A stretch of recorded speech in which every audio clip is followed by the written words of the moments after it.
And good morning. Welcome to Breakthrough Walls. I'm Ken Walls and I'm your host.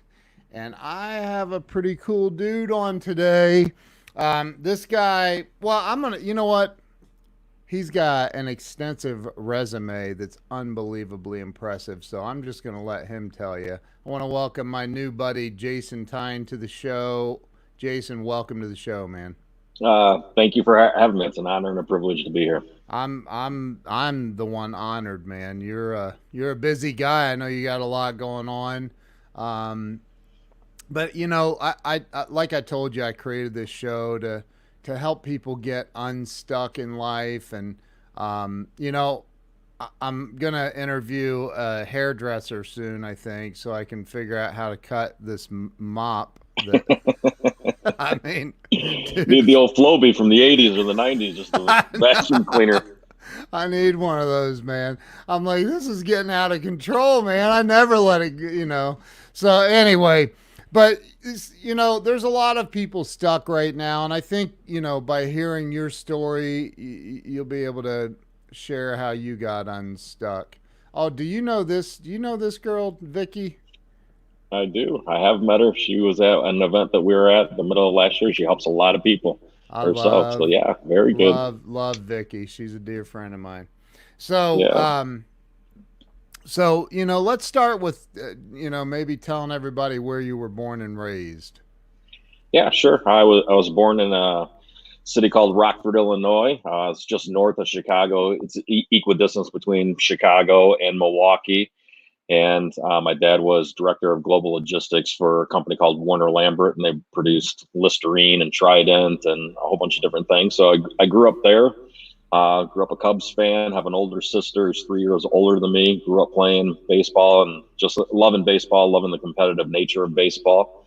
And then went to school, at University of Illinois, and moved and did a lot of different things from that standpoint. But Rockford, Illinois is where I grew up. And so always a Bears fan. When I was living up there, there was always a big rivalry between the Chicago Bears and the Green Bay Packers. And even though we're equidistance between the two, we're in the Illinois state border. So I Yeah. was a Bears fan and a Cubs fan.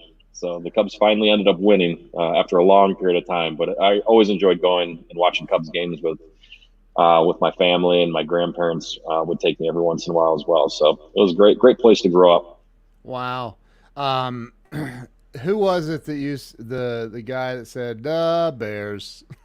Well, yeah, that was in Saturday Night Live, and it was Mike Ditka. They would Oh, yeah. always try to mimic Mike Ditka. He'd have a cigar, and he'd have the Bears, sweaters. They'd be like, the Yeah. Bears, The Bears. Yeah, I the remember Bears. Yeah, that. Saturday Night Live. That was a long time ago. Yeah, good memories We're though. aging ourselves here, Yeah, I but can see right here. yeah, that's why I shaved my goatee off, man. It was like, I ain't ready for gray to be showing yet. Yeah, it's just a little wisdom, a little bit of wisdom. That's right. That's right. So you did you end up? You said you went to college. Yeah, I did. Yeah, I went to University of Illinois. Yeah, Okay. which is down, southern, not quite full southern part, but southern Yeah. part of Illinois from where I grew Yeah. up. Yeah. I've only been up in that area a couple of times. My brother went to the Great Lakes Academy up there Oh, in okay. Waukegan, Yeah, so I went up that's great. there a It's long a great time. area. The Yeah. Midwest is a great area. Chicago's a beautiful city, and Yeah. if you can get there in the summertime, and the river that runs through it, and obviously it sits on Lake Michigan. It's a beautiful city. It's a lot of Yeah. energy, a lot of great food, a lot of music. So Yeah. yeah, it was a Yeah. good place. Yeah. Do you ever get back there? Every once in a while, my sister still lives there, and my mom and dad still live there. But they typically come visit us down in the south. I mean, just Yeah. just yesterday or a couple of days ago, it had just snowed. It snowed up in Illinois and down here in Georgia. It's been in the Yeah. 70s and sunny, so it's a bit different of the Wow. of the weather. It snowed But every here in once in a while, we get Ohio back up there. too. Just Oh, did just it? for the record. Yeah, I looked yeah. out and Sorry I'm about like, that. no, this can't be happening. Like, Should be happening in April. it's crazy. So what was your first real job, I guess? Well, I did a couple things. My first real job was being a caddy at at a country club in Rockford, Illinois. I think when I was Wow. in eighth grade is when I started caddying. So I caddied for some prominent people that were in the city there. So I actually learned quite a bit just being around those people and Yeah. just you know doing what I was doing, but listening in on conversations. And then my freshman year in high school, I started landscaping with some friends of mine, and so I did landscaping every summer all throughout high school and the first 2 or 3 summers of college as well. So it was great to come home, work hard every single day, sometimes 6 days a week, from early in the morning to late at night. Planting bushes, laying sod, driving bobcats, and Wow. taking someone's home and taking it from what it was to something magnificent in a short period of time. But it was good to be with good friends to do it. Stayed in shape, got a good Yeah. tan, and had Yeah. fun while we were doing it. So yeah, I did. That was the first job that I did. Yeah. So who pushed? Did your parents push you into doing that, or was that something you did on your own? No, no, it was kind of spontaneous. We were Wow. getting landscape work done at our home, and it was a friend of my sister's that a younger guy that was in college. He was studying landscape architecture design at Iowa State University, and he was like, "Hey Wow. man, do you want to help me?" He was in college at the time. Would you mind giving me some help digging some bushes and whatever? I'm like, "Yeah, sure." And then so we started doing it. He started getting more jobs. He's like, "Do you know anyone else that would want to work with us?" I said, "Yeah, a buddy of mine that plays on the baseball team with me. He's a big boy. He's a linebacker too. He can probably Yeah. push a wheelbarrow better than me. So why don't we get him to come do some hard work?" And so that's how it was. It was more spontaneous. It kind of happened, and the caddying thing had come up out of, I think, just a conversation somewhere that someone said, "Hey, I'm a caddy. You can make $1 a hole and get a tip." And so I was like, I can do that. Yeah, I like golf. I play golf Yeah. all the time growing up with my dad and our neighbors, and I knew the sport and I liked it. And yeah, so Wow. it was a unique opportunity to do that. Wow, man. So you started working pretty young then. Yeah, yeah, Getting after it. I love to hear that, man. Kids today, man, I don't know. yeah. No, I got my son. When he turned 13, him, my son and my daughter, they play soccer here down in the South, and Yeah. they can start at age 13 to start roughing games. So I got him, he went through Wow. a certification to go out there and rough games. Very similar. It's like $18 a game to go out and rough the game. So, went to the bank, got him his own account and showed him how, go out and do a little bit of work and you get money for something that you want. So That's awesome, it's man. I good. love that. I love that. So they're not sitting inside playing on their iPads. Yeah, oh no, sometimes they are. All It's not all day long. right. No, they both enjoy being online. My son loves online video Yeah. games, and I'll get out Yeah. there and play with them too. I think it's a fascinating world It of is. online gaming, and it's a big business in and of itself. So I enjoy getting in there to see what's going on, and he enjoys Yeah. it. A lot of his friends enjoy it. A lot of his soccer buddies enjoy it. So Yeah. I think it's important to also understand it from a business perspective, and also share with them the business idea behind a fun game. Yeah. Yeah. That's Yep. awesome, man. So after college, what career did you and what was your degree in college? Uh, well, it kind of shifted and moved around a little bit. Oh, Originally had this idea that I was going to go to college and become a sports agent because I love sports and I wanted to be on the end of representing the athletes. And yeah. so I started off as a kinesiology major, which is the study of the body and the movement of the body. And Right. so I had, classes like racquetball and, ultimate frisbee golf and Right. some The pretty tough ones. cool. Yeah, the real hard ones. And then, it got harder because you got to start taking labs and get into like chemistry and Wow. those kinds of things. And so I switched my major from kinesiology to economics.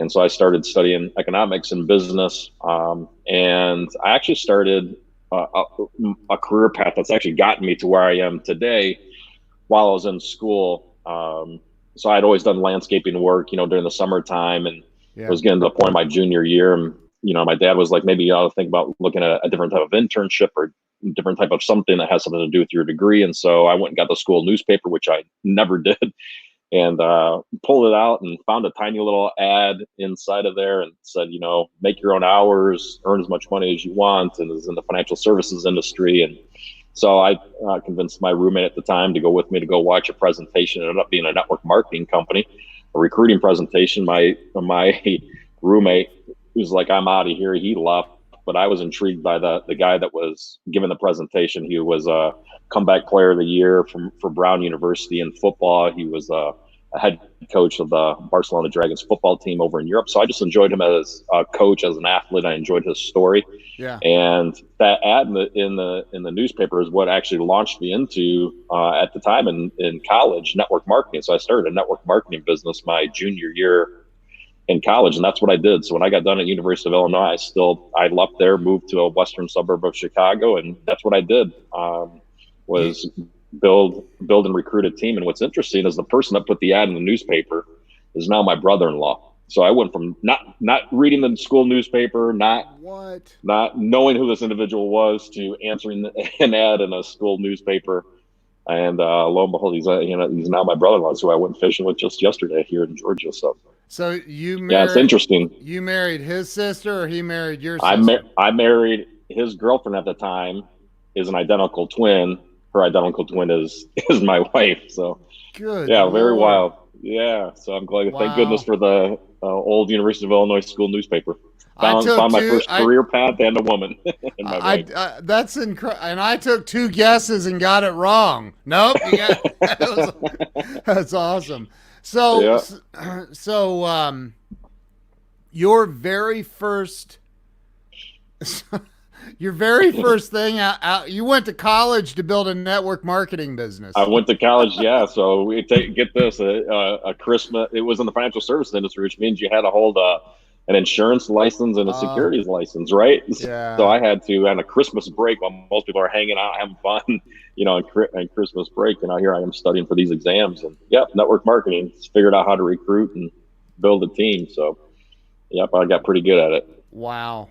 That's incredible, man. So, Yeah. I suppose you don't like talking about which company, but what happened from there after? Because I know you're Yeah, not. yeah, Uh, that's right. So what happened from there was I kind of got, like I said, my dad was in corporate America, and he was doing a lot of bigger global deals, and it just kind of opened up my eyes. I was doing my network marketing thing. I enjoyed what I did, but I had tiny little offices, and just doing the repetitive nature of what network marketing is, and kind of got bored with it. It was yeah. really easy for me, but I got bored with it, and I wanted to pursue something different. So I actually went and got an MBA from the New York Institute of Technology in global leadership and finance, and did that. And so when I got done with that, I left the network marketing industry. My wife and I got married right around that same time, and I became a financial analyst for Blue Cross and Blue Shield. And so I did a lot of interesting things there. Worked in downtown Chicago, beautiful building right on Lake Michigan. Worked with a Yeah. lot of great people from all different consulting companies, and so it really began to expand my mind and my understanding. I was really good with numbers, but it became, people would make it aware to me like, wow, you understand numbers, but you can go into a boardroom and you can actually have a conversation, and people are going to listen because the way that you're explaining what numbers mean, the cost benefit analysis of it, or the idea to do something or the idea not to do something, backed by numbers, but the ability to tell the story, communicate the story, became valuable. And so I enjoyed doing that. I was part of a group of a team that would go, and each Blues plan, is operates separately by state. So you'd have Blue Cross and Blue Shield of Illinois, and we would go. I was part of a team that was part of the mergers and acquisitions team, that they would go and acquire another Blues plan from Texas, New Mexico, Oklahoma, and then being part of the executive meetings on how do you integrate these different separate businesses together. And so I started learning a lot about leadership, about communication,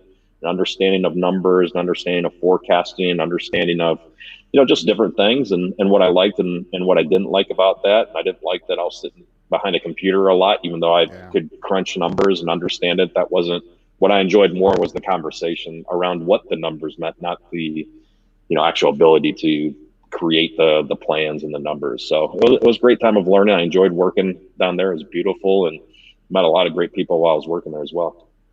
So I'd like to back up a little bit and talk about you went to college for network marketing. I'm sorry. I just, I just I don't know Yeah. why that makes me. That's funny, but like so because you and I look, I'm friends with Ray Higdon and Jess, and I know they're I'm around a lot of network marketers. College education is not necessarily required to No, really not at make it, all. and Not at and all. and so were you successful at that? Yeah, I was. Were Yep, you? absolutely. And what? Yeah, I was. Yep, was And knew how to recruit, knew how to sell, knew how to began to learn how to build teams. right. And it was during that time that I got introduced to personal development, which is what my passion is and dedication to my commitment to education. That's Yeah. where it started. I didn't like to read. I wasn't a big reader. I wasn't a big, anything. I was just an athlete that liked to compete and I liked to win. Yeah. And I liked having good coaches around me. And, so when those kinds of things disappear, that wasn't available in academic part of school. So when the network marketing opportunity came around, and the main guy that was presented to me was an athlete, was a Mm, coach, that resonated with me. He began to make me aware of some books, about personal development, and yeah. because it was coming from someone that was kind of like a kindred spirit, an athlete that liked to compete, that liked to win. I took it to heart. So that's when I first got introduced to John Maxwell. Then I joined his. It was a tape. It was a tape thing. A packet would get mailed to me once a month, and it would be a little fill in the blank workbook with the tapes. And as I'm on the train from the western suburb of Chicago to downtown Chicago to work for Blue Cross and Blue Shield, I mean, I was still listening to it years later, even after I had left network marketing for that part of Wow. it.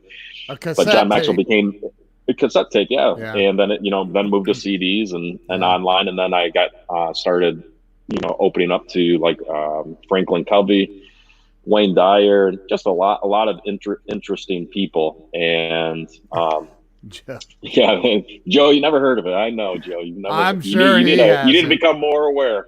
You need to become We more need to aware. help that dude.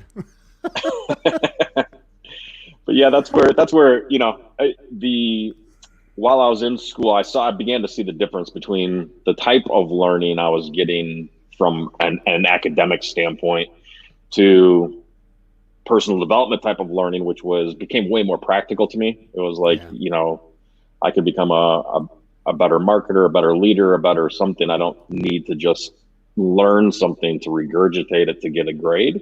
Right. And that communication was going to become important. The ability to lead was going to become important. The ability to make a decision, just a lot of different things. Just a lot of seeds began to get planted in me in that time, and then I think leaving the field standpoint of it, and then moving into a corporate setting of being a financial analyst, it again showed me that there's limitations in that type of environment as well. Like while I was learning, and I loved every minute of it and different things, it wasn't as free flowing as like network marketing, wasn't as wasn't Right. entrepreneurial, and those kinds of things. And so what's very very unique about that pivot is, so I had left the field of the network marketing company, but the guy that I'm talking about that was a coach, he ended up becoming the chief marketing officer of the company, ultimately down here in Georgia.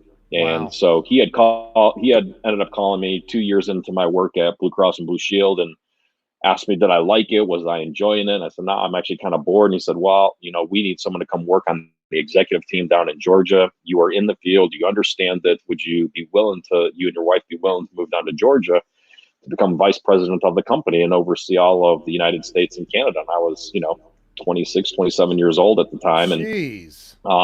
had never been to Atlanta. So I flew down, and I was like, well, what's the worst thing that could happen? My wife and I didn't have any kids. And I was just basically like, look, I know him. I trust him. I've been with the company before in the field. This is from an executive standpoint. I met with Yeah. the president of the company at the time, loved him as an individual, the way that he led, the way he would allow me to do what I wanted to do. And so, it was, if it didn't work out, we could always move back. I'm never afraid of something not working out, because I feel like I have enough strengths and believe in myself enough, and something with my wife and my family, and they all support me and believe me that if you have a belief system around you that like reduces the risk of going and doing something. And so that's what I did. We moved down here 16 years ago. And so I Jeez. became vice president of that network marketing company that had started in the field in college, and became an executive of that company. At Yeah, 26 or 27 years old. yeah, Was it a yeah, big that's big right. company? It's a big company. Yep, really Wow. big company. And you were the VP of sales. Vice president of sales for that entire company. Yep, as an Wow. executive overseeing the United States and Canada, we probably had 30,000 agents, for recruiting 5,000 people a month and into that organization. So it was, yeah, it was a fascinating opportunity. And when there's people that there's people that you trust, or Yeah. an opportunity that's there. It's the old Richard Branson thing is, when an opportunity gets presented to you, you just just say yes, and then you figure it out. You figure it out later. And Right. I've never been afraid of just taking a risk that way. Yeah. Some people have a challenge with it, but what's the worst thing that can happen is it doesn't work out, and you move back, you move You, back somewhere else, and you start figure something over. else out. Yeah, that's exactly right. Yeah. I think that man, that's I love that because you went through. I mean, you have an MBA, dude, and like you have all this formal education, and they teach you in that go get a job and get a 401k, That's right. work 30 years and retire and live happily ever after until you die 5 years later. Right. That's right. Or whatever, right? That's So, right. That's right. and you're like, no, I don't see it that way. That's not the way it's gonna Mm-mm. go. Wow. No, I enjoy the formal learning for the sake of being able to understand something from a different perspective, Right. and just the commitment to it. And I wasn't doing it to try to get a higher salary or do Right. anything. To me, it was just something that I had missed it earlier in my life, and was just something that was there that was just like, I need to go finish it, and kind of check it off. Otherwise, it's like an open loop that just keeps running. And I Yeah. would always known that it was there, and just wanted to finish it off. You've got people who are curious. That's funny. Um, Yeah, so from there, how long were you? Let's see, you were at Blue Cross Blue Shield for how long? I was there for maybe 2.5 years, 2 years, something like that. And then when Okay. I came down to Then Georgia, I okay. was about the same amount of time before I pivoted from that role into what launched me out into the world. And so, Okay. it was always that environment that created the other learning, whether it was, while I was in the field doing what I was doing, that created an opportunity, or, something totally different. Yeah. So you ended up leaving that company. I'm gonna just I did. assume. Yeah. So yeah, it was, I had brought in an outside sales trainer for it. So my job was pretty simple. It was to increase recruiting, help Okay. increase recruiting, and help increase sales revenue to the company. And so I put together three different partnerships to make it happen. And one of them was, I was interviewing a lot of outside speakers to come in and put on a big 2-day sales and leadership training. So I figured if you could teach people how to recruit and sell at the same time, it wouldn't be recruit and then sell. It'd be, if you could do them both at the same time, two Right. plus two doesn't equal four. You can actually create a massive momentum swing. And so I had interviewed, the first person I interviewed was the first person I started listening to, was John Maxwell, because he's here in Georgia. His price range was a little bit higher. I did such a good job of convincing the president of our company that we needed to put on 2-day sales and leadership trains. He said, Jason, it's such a great idea. I'm going to give you a budget of exactly $0 to get it done. And I took that as a challenge. And so I was hell bent on proving that I could take a cost center called the sales and marketing department and turn it into a profit center instead of a corporate structure, using entrepreneurial skills that I knew that I had. Mm-hmm. And so I had to find the right partner, the right educational partner that would do that. And lo and behold, I landed on a guy by the name of Blair Singer, who was a sales rich dad advisor to Robert Kiyosaki, who wrote the book Rich Dad Poor Dad. Mm-hmm. And so I flew Blair out to Atlanta. We had dinner, and I explained to him that, we've got a big field to go and train, but I didn't have a big budget to pay him a lot of money up front. And he said, well, let me ask you a question. Can you get the people in the room? And if you can get the people in the room, we can figure the finance part out. And so we did. And so that started a very great process. And we ended up, training thousands and thousands and thousands of people all throughout the United States and Canada together. Blair Singer became a great mentor to me.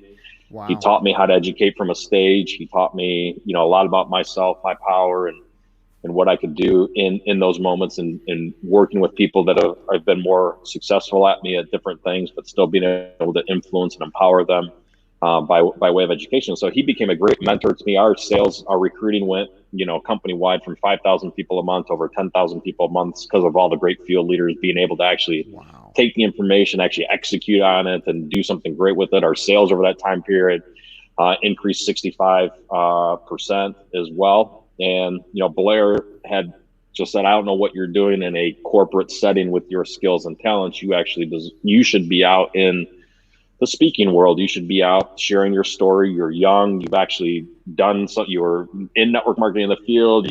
You've done all this other stuff. You've got an MBA. You're a financial analyst. Then you're a vice president. And you're only 29 years old. Dude, that's you've got a insane. story. You've got a story to share. And over a course of a year, he convinced me to quit my job. And so he opened up, the speaking world to me, but it was very clear that it's an entrepreneurial path, and, no one's paying your salary, no one's paying your anything. And that it's also an environment where you have to earn the right to make it on a big stage and to do those kinds of things. And, it took time to learn how to serve, in that capacity, to want to serve for the right reasons, as opposed to being selfish or I need to figure out how I'm going to make money. It's what was my greatest intention for wanting to be in that world. And my greatest intention was because I wanted to empower people and I wanted to teach them, as opposed to I'm trying to do this because it's going to make me money. And so over time, that relationship with Blair allowed me to form a great relationship with a husband and wife named Richard and Veronica Tan from Singapore, who over 30 years ago started a company called Success Resources, which is the world's largest personal development event organizers on the planet. They, own the exclusive rights to promote Tony Robbins and Robert Kiyosaki and all these amazing people all over the world. And so that relationship with Blair opened up a relationship with Success Resources and Richard and Veronica Tan over in Singapore. So I'd flown over there. I'd never been to Singapore, never went anywhere, but flew over there and served blood. So, yeah. I want to back you up a little bit. Sorry. No worries. I'm an entrepreneur. I've been an entrepreneur. I was working for a company in Atlanta and went out and started my own business because at 21, 22 years old. Oh, look who's on here. The great Esther. Yeah, I love Esther. She's unbelievable. Amazing. She is. Yep. But you as vice president of sales for that company, and recruiting the massive numbers of people you were recruiting, you had to be making at least 50 grand a year. I was making good money. I was making pretty good money. And you left my point is you left it had to have been a big amount of money, and you left there to be an entrepreneur with no salary, no nothing, just I'm going to go make this. Exactly right. And most people, it's crazy, and the good thing is, I have a wife that really supports me, that believes in me. Yeah. And I think that's a big part of it. My family supports me and believes in me as well. And so the mentor, it's why it's good to have good mentors. And, they're going to push you into your fear and, go take on a risk or a challenge that you may or may not even be fully aware of what it all means. Right. But, I was in a comfortable spot. I was, making great money as an executive of a company. I also had a company credit card that allowed me to entertain and provide great experiences for people that were out in the field, doing the work day to day and being able to reward them. And a lot of those people are just were some of my best friends at the time, people that are just really successful at what they do, and they're still some of my good friends now. So like when I go out to California, I cherry tree Cherry stuff. tree. Um, I and love those you know, two. yeah, those two are unbelievable. Oh, And they truly are. Anyway, go ahead. yeah, Sorry. yeah, and so a lot of the people that were in the field are still some of my good friends now. That when I go to certain places, I'll connect with them or reach back out to them. But yeah, it was hard at the time. It was Yeah. it's challenging to do. That's why I said it took me a year to actually make the decision to go and do it. And it's a lot of trust, a lot of belief in yourself. But yeah, I mean, there's Yeah. fear, there's risk, Yeah. there's Yeah. fear and risk in staying where you are too. And Yep. I don't want to be someone that lives with regret, that looks back and says, "Man, I wonder, I wish I would have, or I wonder what would have happened if I ever did that." And so, I've always, kind of moved to where my intuition is leading me to where you can test yourself and use your God-given talents for the best of your ability to help other people in whatever capacity or way that is. And when the Do, do opportunity presents itself, I think that you feel right about it. do you think that that's a because I'm like that too, man. I'm like, let's just jump off the cliff and build a parachute on the way down or something, um I think that a lot of people are very, very adverse to, they're risk adverse, right? They're afraid to take that chance like that. Like, is that something you think is learned, or you're just kind of born with it? I think it'd be both. I honestly believe that the context or the environment that you grow up in helps create a belief system. It's not right or wrong. Some people like make everything wrong, or like Yeah. it's a terrible thing to be one way or the other. It's what's right for you. So for me, it's like the operating center of beliefs is you have a belief system, and those beliefs keep on turning inside of you. You have beliefs Yeah. about money, you have beliefs about relationships, you have beliefs about knowledge or what you can learn, and you also have spiritual beliefs. So there's Yeah. these beliefs that you have, and the longer that you have those beliefs, the stronger you hold on to them. Whether it's right or wrong, it doesn't matter. It's just that's the nature of a human. So if you have a belief system that says I don't like risk. I like safety, and so the more that you have this belief, the stronger you hold on to it. And even if someone presents you with an opportunity that has more truth in it than what you've been saying or what you've been believing, even if it has more truth to it, you'll probably still choose your old behavior Yep. for no other reason than you're in a battle between your ego and your spirit. You just don't want your ego to be wrong, and you don't want to have been wrong for your whole life for the past 5, 10, or Yeah. 15 years. So you go, I'm just going to choose to continue to do what I'm doing. I'm just going to take that stance, and pretty soon you're run by that belief system. And that's why when you can get around certain types of people that you can really trust, or that really mentor you, or that can really have a tough conversation with you, or challenge you on, your skill set, or they believe in you maybe a little bit more than you do. That's why I always loved coaches in baseball. Is you always have a coach that's just, would Yeah. believe in you, and you go back to practice and you work hard at it again. So hopefully what happens over time is you can peel back and open up your self-awareness. But some people just, you know, I think it's, some people don't like to fail, and they don't Yeah. like to have someone say, "Oh, you were wrong for doing that," and whatever. For me, it's more about my personal capacity of what did God put inside of me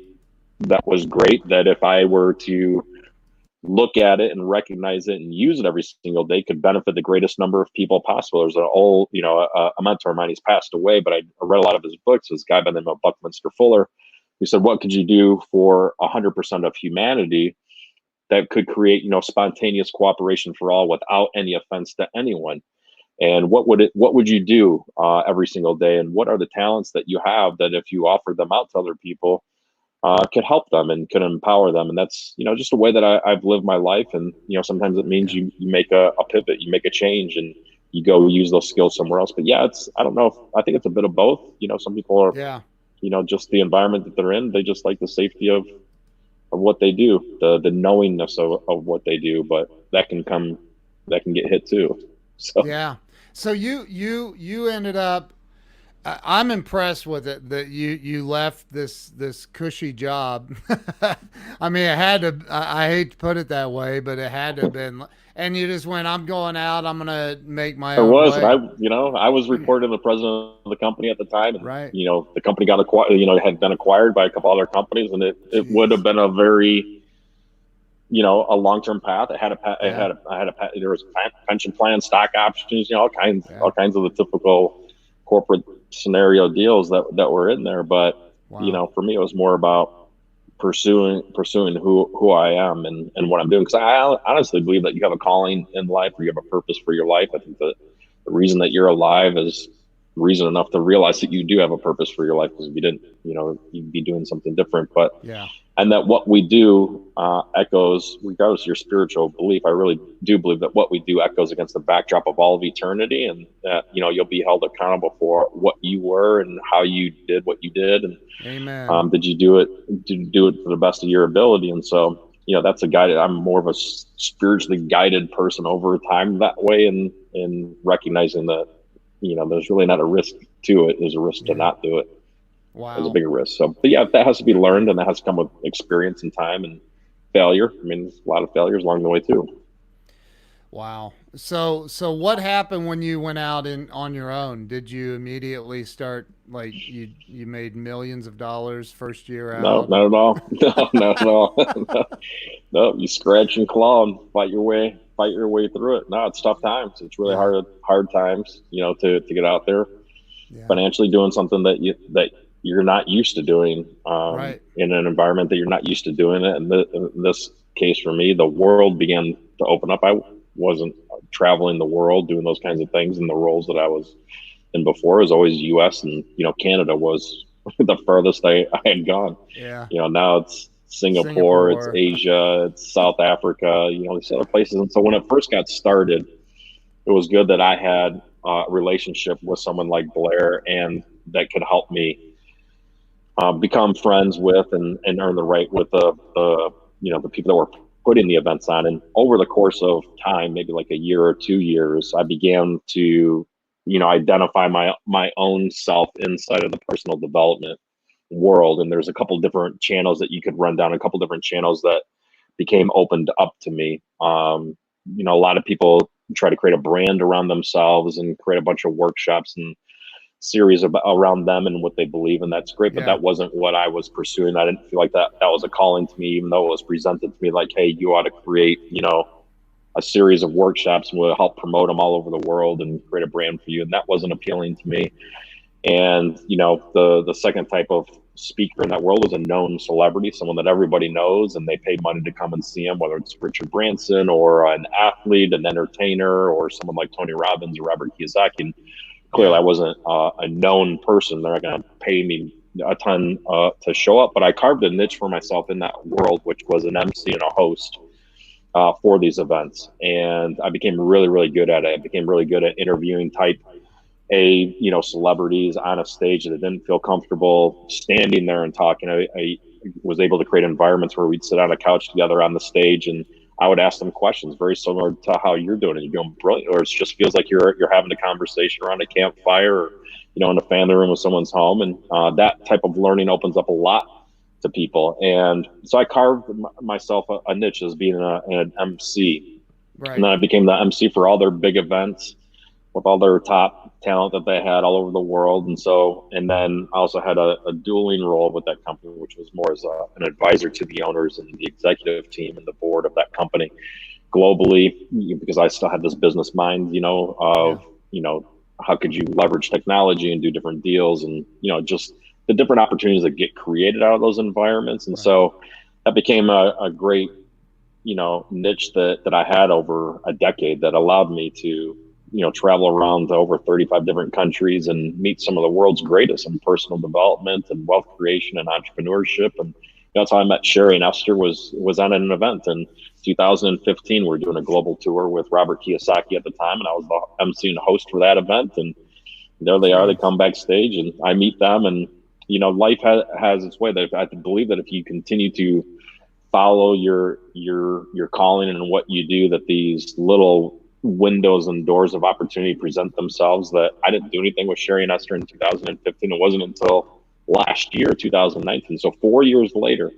And then we Wow. decided to get into business together and, help build a company out, a technology company out. So it's just, I think that, the more that you believe in yourself, and if you do what you're supposed to be doing, I think that life will continue to unfold and open up other opportunities for you. It's not that you have to pursue every opportunity. It's a challenging thing that most people like to try to fish with a shiny lure, and they just go after everything, or a squirrel trying to grab 100 different nuts. It's really, the more self-aware you are, the better, the more comfortable you feel in a certain spot, and just want to become the world's best at what you do. And that's what I did in that personal development. I just wanted to be the world's best MC and host at the time, and I enjoyed introducing people to a lot of other people, which I'm sure you get the joy out of too. You get to, every week, bring somebody else on and introduce them to people that are looking for something. And I was never ignorant or arrogant enough to think that, oh, geez, I have all the answers and I'm the only person you need to listen to. It's, no, let me introduce you to, Susie, let me introduce you to John. It was like, the old Ed McMahon thing of, here's Johnny, right? Like, Yep. There's Johnny. Go listen to Johnny, and I'll be your friend, and I can introduce you, and I can challenge you, and do all those kinds of things. But it's more, who do you need to hear from at this moment in time? It's what's more important than listening to me or listening to just somebody. Dude, I absolutely love that, because there are people that think that hey, I'm the only one you need to be listening to. Right. And I mean, I'm very open about this. I'm a recovered alcoholic with 17 and a half years sober, and I've been in a lot of those Nice. recovery meetings where it's like, I had to get from a place of comparing myself to everyone in those rooms to looking for the similarities, so I could take what I needed from that and leave what I didn't need behind. And I think that the world needs to stop being so dang judgmental. That's right. I You're mean, absolutely right. right? Because you're really just hurting yourself by being like that. Like Joe Ingram, I've been trying to get through to him for quite a while. Well, that's like, go to him. He's got all the answers. But so what about the people though? Because you said something a second ago. All you have to do is believe in yourself. And I paraphrase that, but it was something like that. There are, I mean, I've not even come close to recruiting the number of people you have, but I've recruited salespeople to work for me and trained them and all that, and interviewed probably thousands. And you can tell within about 30 seconds, like, okay, does this guy really, the sincerity, you can tell if he believes in himself or not, or herself. And like, what about the people that don't believe in themselves? Do we just cast them to the side? How do you, or do you try to figure out, okay, here's what you need to do? And we're going to talk about bank code here in a minute too, because it's unbelievable. I actually have my bank code pulled up on the screen behind us here. I'll bet you could guess what I am. But anyway, it's very interesting. So the people that have a tough time believing in themselves, how do you guide those people? Well, I think the first thing is you can't change anyone, right? And True. the best you can do is to create an environment for them to grow. And I oftentimes will draw this picture, if you indulge me. I always have a whiteboard, but it's like this. It's one of my favorite things to draw, is this flower, Yep. right? And Yep. so everyone is like a flower, and everyone realizes that there's sun, right? Yep. There's rain. Yep. Yep. You see that? There's rain. There's fertilizer, Yeah. and then there's the dirt. And so what's really, really important about this is recognizing that the rain does not cause the flower to grow, right? The sun does not cause the flower to grow. Right. The fertilizer does not cause the flower to grow, and the dirt does not cause the flower to grow, right? But when all the conditions are there for the flower, right? Can you see that all right? When all the conditions are there for the Yep. flower can become what the flower is already predestined to become, anyways. Right. So a lot of people say, well, all you need is sunshine. All you need is inspiration and motivation. But if all you gave a flower was sunshine, the flower would die. Yep. Right. And then some people say, well, all you need is rain. All you need to do is make it rain. All you need is some more money to solve all your problems. But if all you gave a flower was rain, the flower would die. Yep. Some people say, well, you just need fertilizer. Well, if all you give a flower was fertilizer, it would die. Same thing with dirt. If all you give a flower was dirt, then the flower would die. But human beings are the same way. When all the conditions are there at the right time, at the right moment, in the right amount, the flower can become what the flower is already predestined to become, anyways. Right. And too many Wow. people give too much satisfaction to the sun, to the rain, to the fertilizer, to the dirt. But the same thing is true of a human being. You're predestined for greatness, and is if you're a human, then I honestly believe that you're a living, breathing miracle that's been predestined for greatness. I just honestly believe that about yourself, and so I'm going to honor that. You may want to believe, you can believe whatever you want to believe. That's free choice, that's free will. But that's the difference between someone battling their ego versus their spirit. And so if I can create an environment that is loving or nurturing or supporting, or if I'm an empowered leader that can become aware, but man, maybe you need some sunshine today, so let me pump some sunshine into you. Or maybe you're this person over here needs sunshine, but you actually need rain. Well, let me give you what you need at this moment in time. Or maybe you need fertilizer, maybe you need dirt. The problem is that people have a belief system and they can't do it because sometimes they don't get around people that believe in them.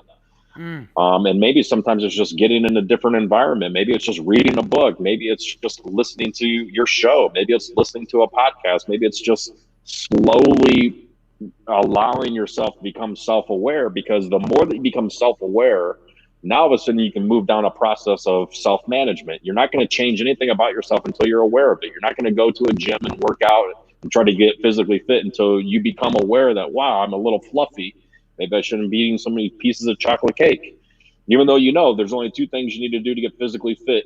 You could ask a question anywhere in the world. There's only two things you need to do to get physically fit: eat right and exercise. But there's a million ways, a million strategies on how to eat right, and a million strategies or ideas on how to exercise. All you have to do is, you just did both every single day over a long period of time, you'd probably be pretty fit. Right. And Wow. so people think that it's like these awesome, miraculous things that need to take place, and, these massive epiphanies and aha moments. You may have them, but it's really just, what are you going to do every single day? So if you have a belief system that's more negative than positive, one of the simplest things you could do is just to create a daily gratitude journal. Just ask yourself, what am I grateful for today? Just that one question a day. If you ask that question of yourself every single day over a long period of time, at some moment, awareness would open up. At some moment, that belief system that I was talking about would begin to shift from, I'm holding on to this belief, to maybe I'm going to be willing to let go of that belief, Right. because maybe that belief isn't serving me to where I'm trying to get to. Maybe it served me in my past. And again, the problem is people make it right versus wrong. Right. It's not about Right. right versus wrong. That's your ego, like, trying to battle you.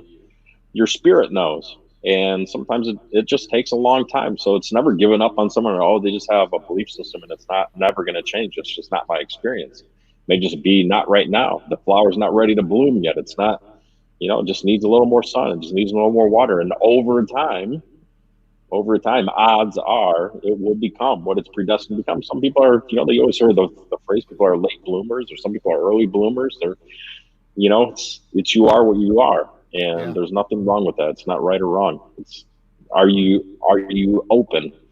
And most people aren't open, so you can't change someone. So the best thing you do is help create the environment that would allow them to safely start moving down the path. That that So that's what I loved about the events. And like I'm seeing a host, I loved yeah. creating an environment that would make them feel like they were safe. Um, Everyone was here for their best interest, and Yeah. that the fact of the matter is, they showed up. Right, they came to the event looking for something, which is the biggest point in the whole process. It doesn't matter who's standing on the stage teaching. The fact that you showed up is what was Yeah. important. That you were willing to come into an environment to learn. And some people, it takes them longer than others. That might be the flower thing. Show the flower on the whiteboard if you would again. That is one of the most amazing analogies I think I've, and simple. It's Yeah. amazing and simple, or it's simple and amazing. I'm not sure which one first, but wow, dude. Yep. So because you're absolutely right. You're absolutely right. There are lots of people that I've read all the motivational books, and I've been to every seminar, and there are seminar addicts. I truly I know. believe that. I've seen them. You're like, I Everywhere. know. Yeah, they all know me by my first name. They're all, So they've heard of them. yeah, but they don't do anything with it, That's right? And it's because they're missing the other elements. They're getting too much sunshine, not enough rain. Yeah, and that there's an element of uncertainty that's there from this. There's more fear than there is love of becoming who they're supposed to become. Yeah. Wow. Right. And so that's why I said it's a dance between your ego and your spirit, and it's you stop yourself. You can convince yourself to not do anything, or you can convince yourself to do something. Like I said, it's not right or wrong. But are you aware? Yeah. Are you aware of it? So talk about a little bit. You said you met Esther and Sherry back in 2015. 2015. Yeah. And then you and didn't do anything until last year, 2019. Last year. That's right. And what are a couple, I mean, besides they're two of the most amazing humans on planet Earth, True. what are, did you ever sleep in a warehouse or a storage unit? No, never slept in a storage unit like Sherry, but I have great respect and admiration for it. Yeah. And, I doing what I was doing, I had met every sales trainer, speaker, marketing person, stock trader. A lot of these programs are workshops that are sold at a lot of these events globally. And so I didn't know, we're in Vietnam. Robert Kiyosaki was the headliner. And so we have a lot of other speakers that would come. And so Sherry was one of the speakers. She was presenting on sales. A lot of times I would tune out the sales speakers, especially if they're selling a workshop. But she came backstage with Esther, and she had the cards. I'm sure she showed them to you. And, so backstage, she's asked me to sort these cards in order of what was most valuable to me from most important to least important. And I distinctly remember having the cards. Esther actually took a picture of it. She still has a picture of that moment backstage in Vietnam.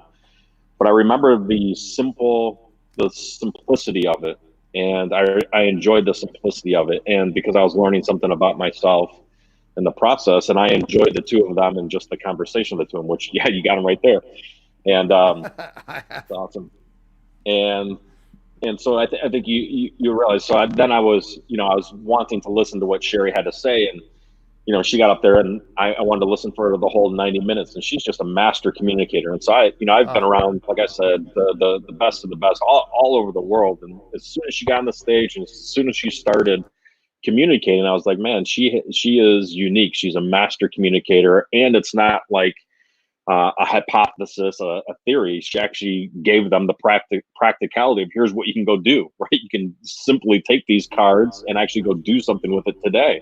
You can actually use this stuff right now. And I loved the practicality of being able to implement something that you just learned, because that's the biggest gap. People learn a lot, but they don't do a lot. Right. And so she bridged the gap, and she bridged the gap in something that is extremely important, which is around someone's personality type, and whether they're a blueprint, action, nurturing, or knowledge type of person. And I liked that she was presenting a way to communicate to people, much like the flower, right? Much like this flower.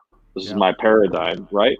And she created a methodology that allows you to communicate to someone, not based on who I am, but based on who they are, which was extremely empowering. That if you can communicate to somebody in the way that they were authentically designed to be communicated to, the opportunity for communication to land was going to be increased, and the opportunity to create an environment for learning and leading and influencing and empowering that person would be increased, because you'd be speaking to them in a way that they were designed to receive communication. And so I loved it, and I loved the two of them. We had breakfast the next day. We didn't do anything, but I followed them. We were friends on Facebook, and my wife was friends with them on Facebook, even though she had never met them. And I loved the way that they lived their life. I loved who they were. I loved that they were dedicated and principled to building their business and taking it out to the world, which they've done. And then, every year we'd always get on a phone call, much like I would with a lot of other people that were on the tour. It's just loving them and seeing what they were doing. And, if there was ever an opportunity, they always wanted to do something together. And, I was just enjoying what I was doing. But the end of last year, they're taking all that methodology and creating this company, Codebreaker Technologies, which was taking that methodology and turning it into artificial intelligence and making a pivot from just pure education, just stand on a stage and educate in workshops and have people out there doing the same thing, to taking the methodology into technology that could be implemented inside of a lot of companies, licensed globally, all over the world, so that people could have that same methodology, but in a more simple manner and in an artificial intelligence. And that really got me inspired to be able to come work with them, to show them how to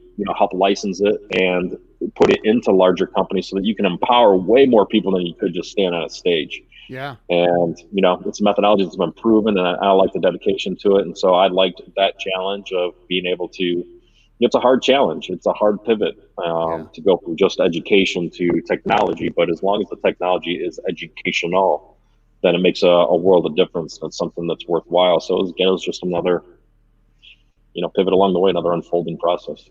Yeah, but I look at this, and from my perspective, I after hearing your story, and how it all unfolded, it all comes together, man. And what you're doing now with the math and the numbers and the technology and the and sales and recruiting and network marketing, it's all like come together in this giant formation of who you were supposed to be. You're the flower. Right. I am the flower. So I look at that's how I look at my life, and that's how I look at people. So every time I get an opportunity, I will draw it. If you've ever been on any stage anywhere in the world, it's usually the first, even before I introduce all the other awesome speakers who everybody knows. There needs to be a flip chart, there needs to be a marker. I'm going to draw a flower, and Wow. it's just, I think that people, they'll resonate with it because of, just like you said, the practicality of it. But it is a metaphor. It is, you are predestined for greatness, and you got to realize what do you need at this moment in time, or what does somebody else need at this moment in time. And I also have the book.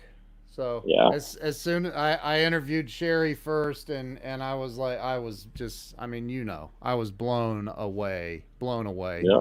One of the best interviews ever that I've had. And so I think you're the vice president of sales with the company, right? Is that right?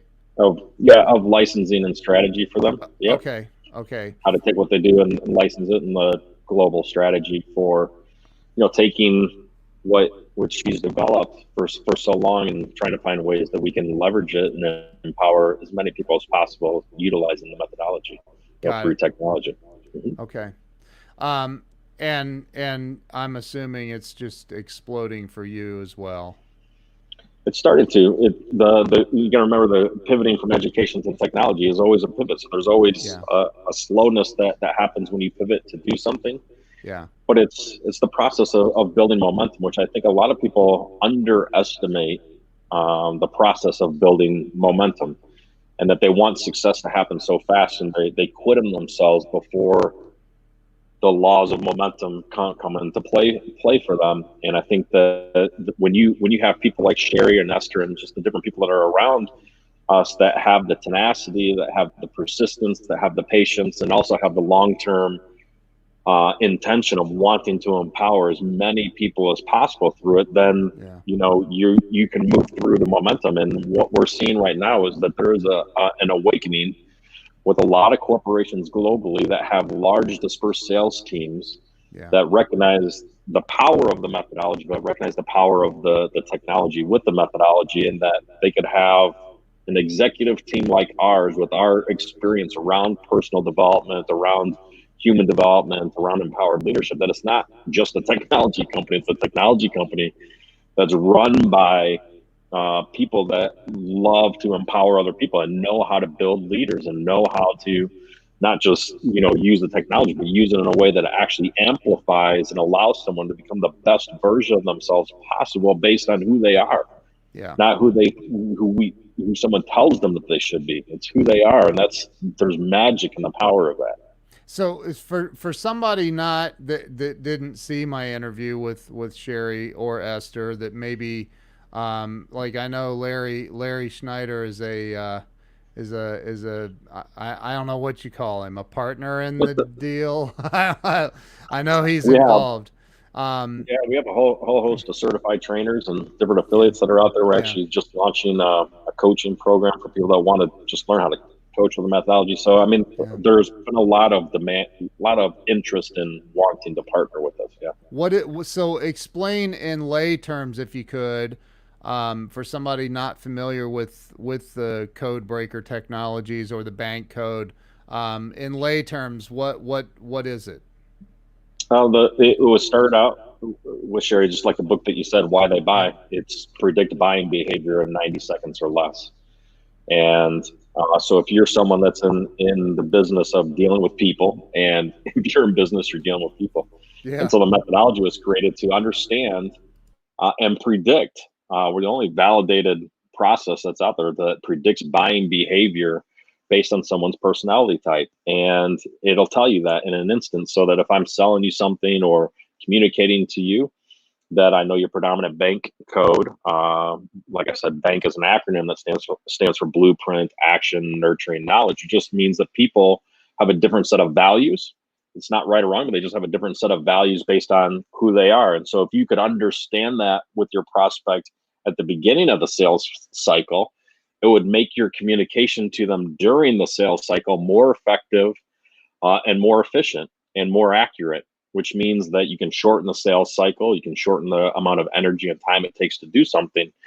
And the same thing with the artificial intelligence tool is the ability to copy and paste some text, even audio to text files of someone that you're interested in communicating to. It could be their LinkedIn profile, it could be a Facebook post, it could be a Messenger post, a WhatsApp, whatever. You can just literally copy, paste it, hit a button in a nanosecond. It'll tell you, our artificial intelligence will tell you their buying behavior and what their set of values are instantaneously. So that's the front end component of it, is predict buying behavior in less than 90 seconds with our AI tool in nanoseconds. But the larger component of it is like I present with the flower, is that you'll realize that your ability to communicate is increased, your ability to run a team, to lead, to influence, and to empower others will be greatly enhanced by understanding this framework or paradigm of communication with people. So it's a tool that allows tremendous empathic communication to take place. Wow. People tell us about relationships they have with their children or their spouse or a business partner or somebody else. So that's the bigger benefit of it all, and that's the intention for going out there. But the veil, the piercing of the veil is sales and predicting buying behavior.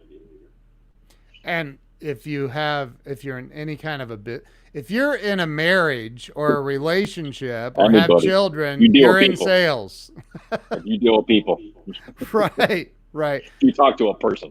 right. If you're alive, hey, there's a good That's chance it. you're in sales and Robert stuff. Kiyosaki, when we go be out speaking, always say business would be a lot easier if there were no people involved. But unfortunately, there's unfortunately or fortunately, there's people. And so, That's true. and the population is growing. And so your ability to communicate in the world, is what it is. Different languages, different cultures.